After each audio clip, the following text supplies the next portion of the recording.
बुद्ध अपने प्रवचनों में अपने शिष्यों को बहुत सी कथाएं सुनाते थे। यह कथा भी उन्हीं में से एक है। कभी किसी काल में किसी नगर में रोहन और मोहन नाम के दो धनी व्यापारी रहते थे।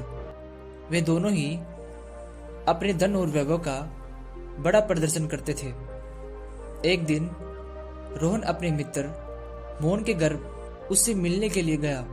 रोहन ने देखा कि मोहन का घर बहुत सुंदर और 3 मंजिला था। कई साल पहले 3 मंजिला घर होना एक बड़ी बात थी और उसे बनाने के लिए बहुत धन और कुशल वास्तुकार की आवश्यकता थी। रोहन ने यह भी देखा कि नगर के सभी निवासी मोहन के घर को बड़ी सुंदर दृष्टि से देखते हैं और उनकी बहुत बड़ाई करते हैं। रोहन जब अपने घर लौटा तो वह बहुत उदास था। मोहन के घर ने सभी का ध्यान खींच लिया था।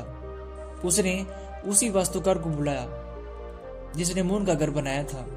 उसने वास्तुकार से मोहन के घर जैसा ही 3 मंजिला घर बनाने को कहा। वास्तुकार ने इस काम के लिए हामी कर दी और काम शुरू हो गया। कुछ दिनों बाद रोहन काम का मुआयना करने के लिए निर्माण स्थल गया। जब उसने नींव खोदे जाने के लिए मजदूरों को गड्ढा खोदते देखा तो उसने वास्तुकार को बुलाया और पूछा कि इतना गहरा गड्ढा क्यों खोदा जा रहा है। वास्तुकार ने कहा, मैं आपके बताए अनुसार 3 मंजिला घर बनाने के लिए काम कर रहा हूं। वास्तुकार ने कहा, सबसे पहले मैं एक मजबूत नींव बनाऊंगा, फिर पहली मंजिल, फिर दूसरी मंजिल और फिर तीसरी मंजिल बनाऊंगा। रोहन ने कहा, मुझे इन सब से कोई मतलब नहीं है।